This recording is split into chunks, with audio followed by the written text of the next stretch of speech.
हामीले मौरी पालन क्षेत्रमा व्यवसाय गर्दाखेरि सबैभन्दा महत्त्वपूर्ण कुराहरू बेमौसममा मौरी कसरी पाल्ने भन्ने किसिमको कुरो एकदमै सावधानी का साथ अपनायो र हामीले त्यसमा काम गर्न सक्यौँ भनेपछि पक्कै पनि हामीले मौरी पालन क्षेत्रमा फड्को मार्न सक्छौँ र हामीले हनी फ्लो सिजन र अफ सिजन मौरी पालनको दुईटा क्षेत्र हुन्छ, दुईटा सेक्टरहरू हुन्छ। एउटा हनी फ्लो सिजन भनेको कार्तिक मङ्सिरदेखि हामी फागुन चैतसम्म हनी फ्लो सिजन भन्छौँ। त्यसबेला हामीलाई मह कसरी हार्भेस्ट गर्ने भन्ने किसिमको व्यवस्थापनमा जानुपर्ने हुन्छ भने चाहिँ वैशाख जेठदेखि असोजसम्म हाम्रो बेमौसम हुन्छ। त्यसमा मौरीको व्यवस्थापन अथवा बिकिपिङको म्यानेजमेन्ट कसरी गर्ने हैन, यसलाई मौरीलाई कसरी सुधार गर्ने र कसरी मौरीको गोलालाई मजबुत बनाउने भन्ने किसिमको कुराहरू महत्त्वपूर्ण हुन आउँछ हैन। त्यसले गर्दाखेरि अहिले हामीले एउटा बेमौसममा कसरी मौरी पाल्दाखेरि हामी मौरी पालन व्यवसायलाई अगाडि बढाउन सकिन्छ, हामीले मौरीका गोलाहरू मजबुत बनाउन सक्छौँ हैन। यी कुराहरूलाई महत्त्वपूर्ण हुने भएको कारणले गर्दाखेरि वास्तवमा मौरी पालनमा बेमौसम कसरी हामी मजबुत गोला गराउन सक्छौँ भन्ने किसिमको कुराहरू महत्त्वपूर्ण हुने भएको कारणले गर्दाखेरि यसलाई हामीले अलिकता आफूले जानेका कुराहरूलाई सेयरिङ गर्न खोजेका छौँ। यसमा सबैभन्दा पहिला हामीले गर्नुपर्ने कुरा के हो भने एउटा गुणस्तरीय रानो पहिलो प्राथमिकतामा राख्नुपर्छ। सम्पूर्ण गोलामा सिलेक्सन विधिबाट रानीहरू तयार गरेर सकेसम्म कृत्रिम रानीहरू र एकदमै हाइजेनिक प्रोलिफिक क्विनहरू, अत्यधिक अन्डा पार्न सक्ने क्षमता र रोग रेसिस्टेन्ट डिजिज रेसिस्टेन्ट क्विनहरू हामीले प्रयोग गरेको खण्डमा पक्कै पनि एउटा महत्त्वपूर्ण पाटो समाधान हुन्छ। त्यसपछि हाम्रा गोलामा युज गर्ने चाकाहरू हुन्छन्। तिनी चाकाहरू धेरै पुराना होइन, 2 वर्ष कन्टिन्यूमा 2 देखि 3 वर्षसम्म पुराना र त्योभन्दा पछिका पुराना चाकाहरू हामी हटाउनुपर्छ र जति चाका पुराना भयो उति कोषहरू साना हुने भएको कारणले गर्दाखेरि र त्यसमा ब्रुडिङ राम्रो नहुने भएको कारणले गर्दा त्यसमा रोगी चाकाहरूमा रोगी बच्चाहरू निस्किने भएको कारणले गर्दाखेरि र त्यसको साइज पनि सानो हुने भएको कारणले हामीले त्यो पुराना चाकाहरूलाई सकेसम्म हटाउनु पर्ने हुन्छ, तिनी चाकाहरू प्रयोग नगर्ने। तेस्रो नम्बरमा हामी मौरीका घारहरूको व्यवस्थापन अथवा टुटफुट भएका घारहरूको पुनर्निर्माण अथवा त्यसको रङरोगन यावत कुराहरूलाई हामीले सुधार गर्नुपर्छ। त्यसपछि हामी वैशाखबाट हामी जब अफ सिजनमा प्रवेश गर्छौँ त्यसपछि हाम्रो काम के हुन्छ भने बेमौसममा घारहरूको व्यवस्थापन गरिसकेपछि अब हामीले खानेकुरामा खाने मौरीको खाने अथवा खानकीमा अत्यधिक मात्रामा ध्यान दिनुपर्ने यहाँनिर हामी चुकिरहेका छौँ। अधिकांश किसानहरूलाई किनभने हामीलाई रिसर्चको बारेमा नलेज छैन, रिसर्च गर्ने निकायहरू मौन छ, अनि रिसर्च गर्नुपर्ने निकायहरूले किसानसँग कोअर्डिनेसन गर्दिन्न। कमसेकम रिसर्च किसानहरूले बेमौसममा कसरी मौरी पालेका छन् भन्ने किसिमको सामान्य एउटा कसैले थेसिस गरिदिन सकेको छैन।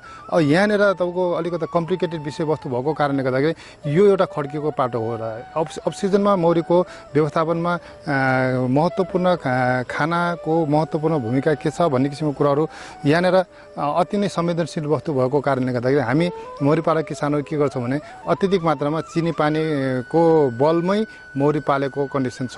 त्यसले गर्दा हामीले जुन किसिमको कुराहरू मौरीले आफ्नो ब्रुडिङलाई अथवा आफ्नो ब्रुडलाई आफ्नो बच्चालाई प्रोटिन र इनर्जीको सँगसँगै उसले हुर्काइरहेको हुन्छ, त्यो चिनीबाट मात्रै इनर्जी मात्रै पाउँछ र प्रोटिन पाउँदैन। फलस्वरूप प्रोटिन नपाउँदाखेरि मौरी प्राकृतिक कुटमा निर्भर हुँदाखेरि बर्खायाममा अत्यधिक मात्रामा प्राकृतिकबाट प्रशस्त मात्रामा कुट नपाउँदाखेरि त्यहाँनिर मौरीले ब्रुडिङ नहान्दिने हैन। इनर्जी मात्रै दिएपछि ब्रुडिङ नहान्दाखेरि त्यो समस्या देखिन्छ र ब्रुडिङ कम हुन्छ।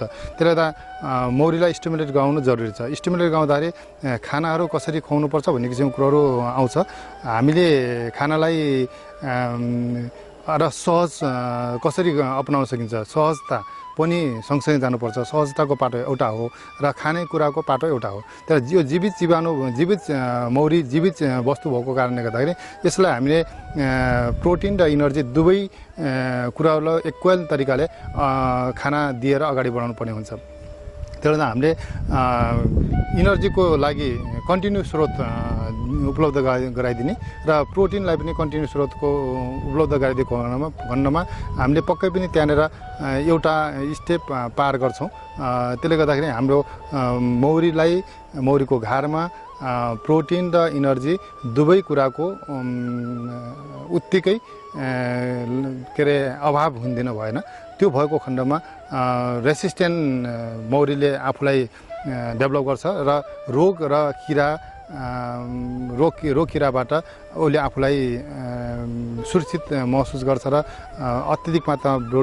अत्यधिक मात्रामा मौरीको सङ्ख्या बढाउन तिर जान्छ र फलस्वरूप हामीले मौरीको गोलालाई मजबुत बनाएर मौरीको व्यवस्थापनमा अगाडि बढाउँछौँ। अर्को रह्यो यहाँनिर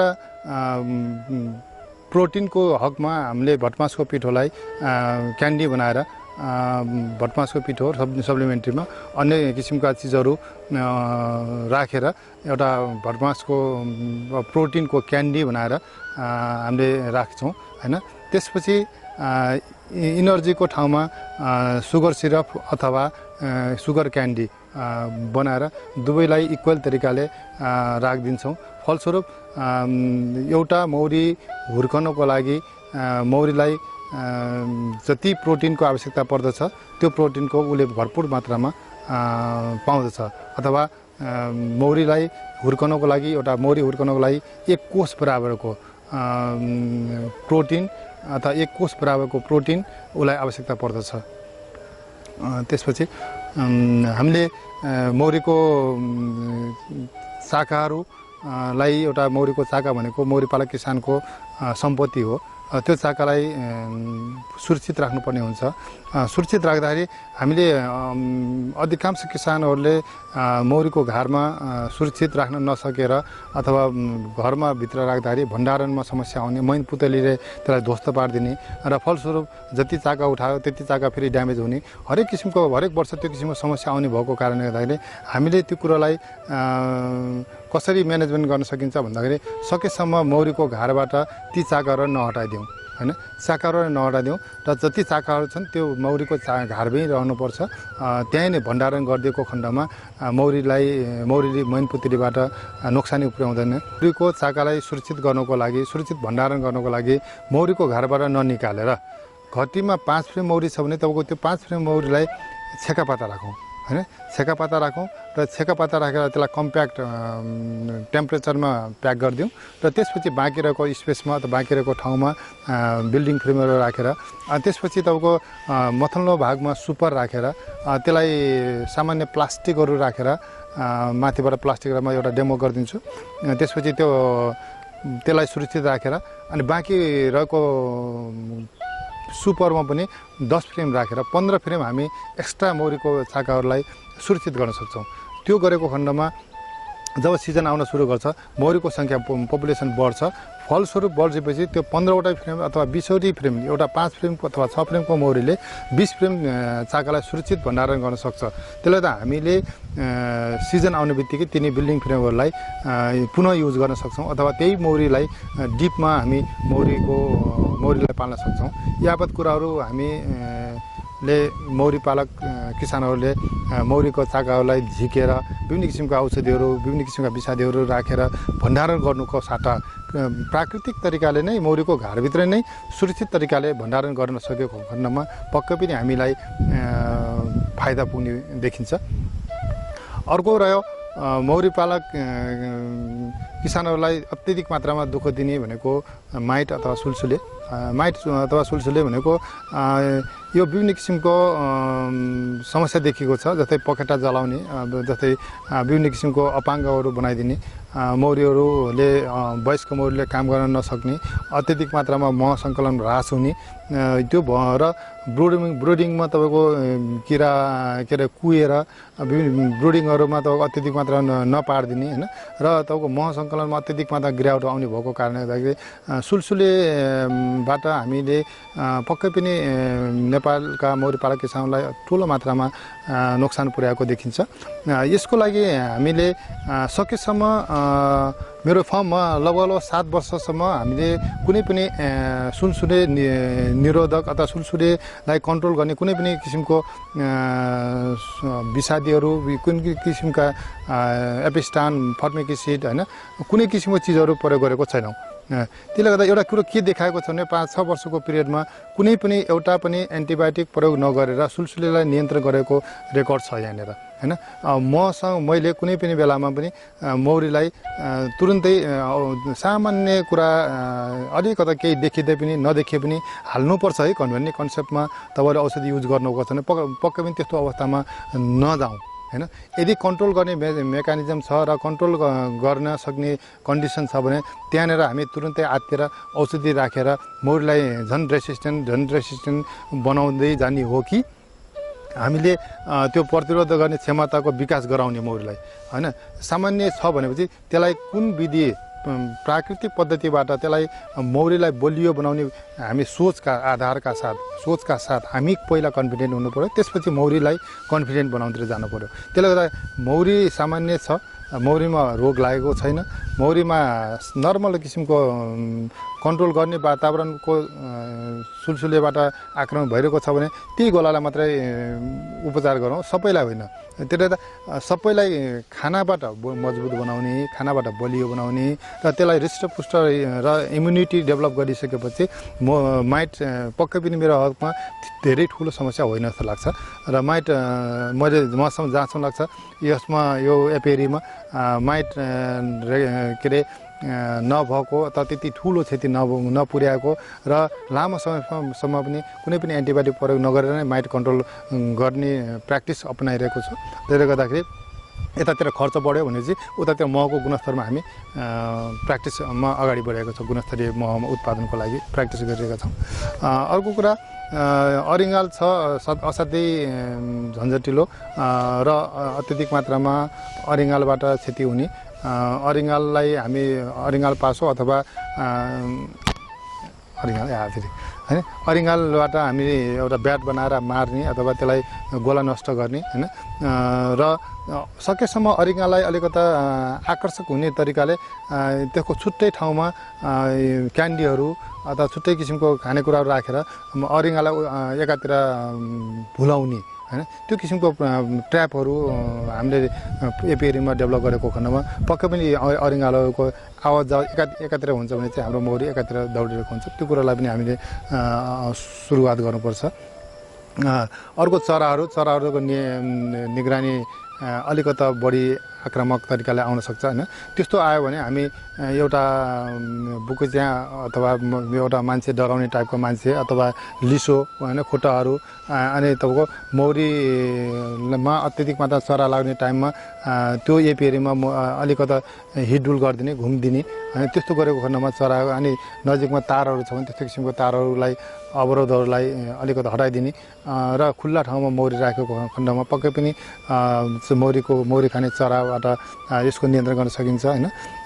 र हाम्रो एउटा सबैभन्दा अलिकता ठुलो मात्रामा र केही मात्रामा कमिला रातो कमिला र कालो कमिलाबाट नोक्सान भएको छ। कालो कमिलाबाट त्यसले बिस्तारै आक्रमण गर्छ भनेपछि रातो कमिलाले अत्यधिक मात्रामा ठुलो सङ्ख्यामा एकै रातमा त गोला नै नष्ट गरिदिन्छ। यो रातो कमिलाको लागि हामीले मौरीको खुट्टा मुनि डिजललाई छरिदिने अथवा डिजल राखिदिने र सकेसम्म नियमित अवलोकन गरेको खण्डमा रातो कमिलाबाट नियन्त्रण गर्न सकिन्छ। र रातो कमिलाले यदि आक्रमण गर्यो भने गोला नै नष्ट गरिदिने भएको कारणले गर्दाखेरि रातो कमिलाप्रति हामी अलिकता सचेत र सजग हुनुपर्छ। यो सुक्खा ठाउँमा पानी नजमेको ठाउँमा चिस्यान कम भएको ठाउँमा जमिनबाट आउँछ। यसले धेरै मात्रामा र सम्पूर्ण गोला नै नष्ट गरिदिनु भएको कारणले गर्दाखेरि हामीले अलिकता सजगता अपनाउनु जरुरी छ यो रातो कमिलाप्रति र त्यो ठाउँ विशेष तरिकाले रातो कमिलाको क्षति हुन्छ। त्यसपछि हामीले बुझ्ने पनि कुराहरू के छ भने चाहिँ जति सक्यो मौरीको ब्रुडिङमा व्यवस्थापन गर्ने अनि बल्ल किनभने हामीलाई चाहिने भनेको मह उत्पादन गर्ने बेलामा मह बोक्ने मौरी हामीसँग हुनुपर्छ।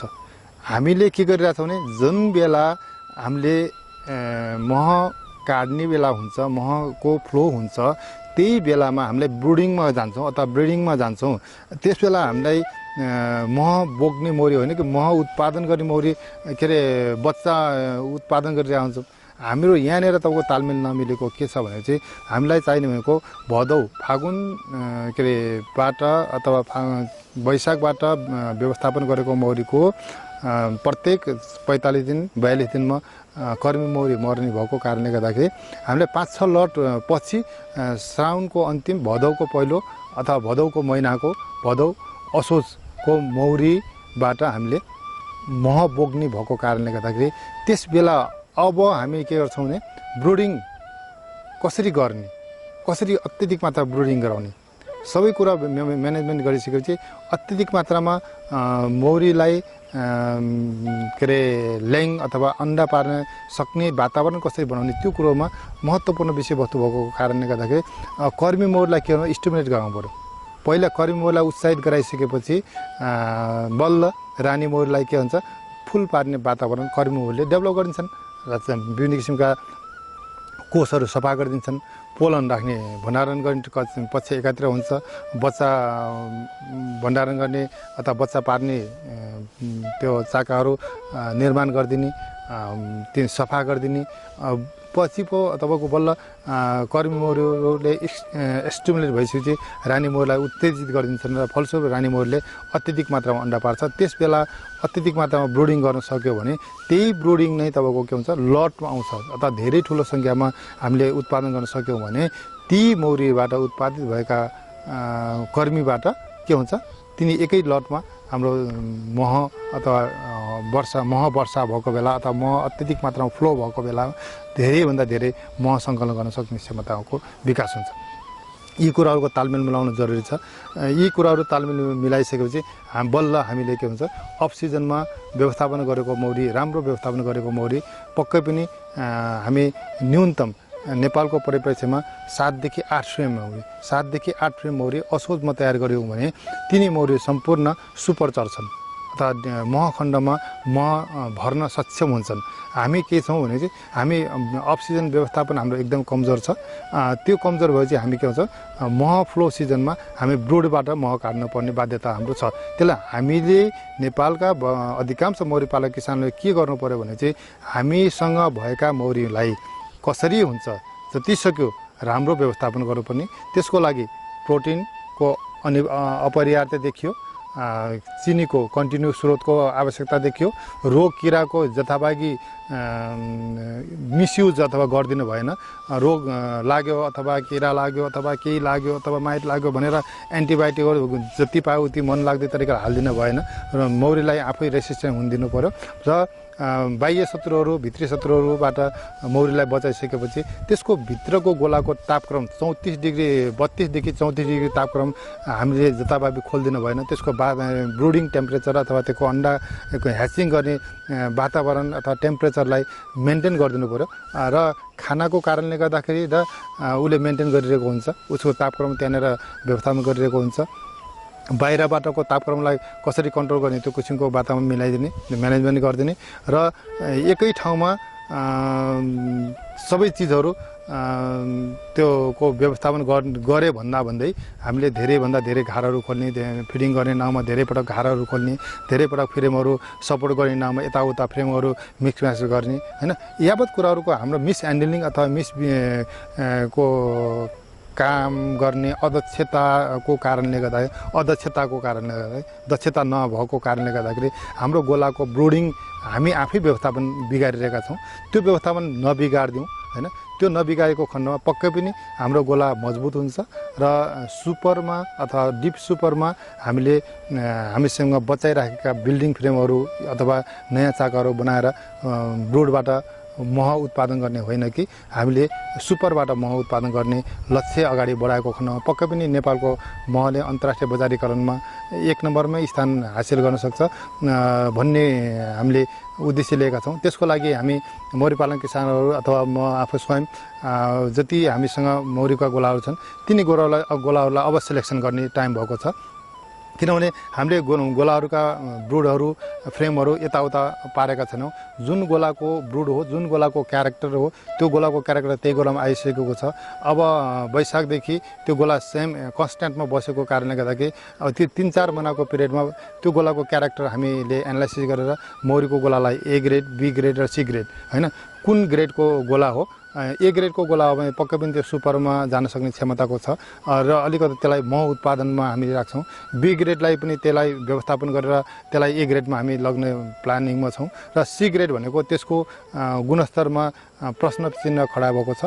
त्यसलाई हामीले के अरे मार्किङ गरेर त्यसको क्विन चेन्ज गर्नुपर्ने हुन्छ कि त्यसका चाका चेन्ज गर्नुपर्ने हुन्छ कि त्यसलाई उपचार गरेर अझै राम्रो गराउनुपर्ने हुन्छ कि यावत कुराहरू सुधार गरेर हामीले सम्पूर्ण गोलालाई ट्रिटमेन्ट नगरेर सी ग्रेडको गोलालाई हामीले सुधार्नतिर गएको खण्डमा पक्कै पनि 2 वर्षभित्रमा हामी सम्पूर्ण मौरीपा के अरे एपेरीभित्र ए ग्रेडको गोला उत्पादन गराएर ए ग्रेडको मौरी उत्पादन गरेर हामीले सिजनमा अथवा हनी फ्लो सिजनमा मह उत्पादन गर्न सक्यौँ भने पक्कै पनि प्रति गोला 40 किलो उत्पादन भइरहेको अवस्था छ भनेपछि हामी त्यसलाई बढाएर 60-70 प्रति गोला मह उत्पादन गर्ने सक्षम भयो भने पक्कै पनि मौरी पालन किसान अथवा यो क्षेत्रमा लागेका किसानहरूले हिंताबोध गर्ने छैनन् र यो पेसा पलायन भएर जाने छैन। यो पेसा पक्कै पनि नयाँ अनुहारहरू आउनेछन् र यो पेसालाई सबैले ऊर्जाको रूपमा आउनेछ। यो पेसा अलिकति आकर्षक लगानीको पाटो बन्नेछ। यो पेसालाई पक्कै पनि जसले गरेको चाहिँ त्यसले सम्मानित पेसा भनेर आफूलाई महसुस गर्नेछ र त्यो पेसा अनुसन्धानको एउटा पाटो बन्नेछ र विभिन्न किसिमका रिसर्चहरू सेन्टरहरू, नार्कहरू, कृषि विश्वविद्यालयहरूले पक्कै पनि यसमा अध्ययन गर्ने वातावरण छ है भन्ने किसिमको महसुस गर्नेछन् र यो क्षेत्रमा नयाँ विज्ञताहरू, विज्ञ व्यक्तिहरू आएर यो यसमा लागेका किसानहरूको मनोबल अगाडि बढाइदिन सक्नेछन् भन्ने एउटा विश्वास लिएको छ।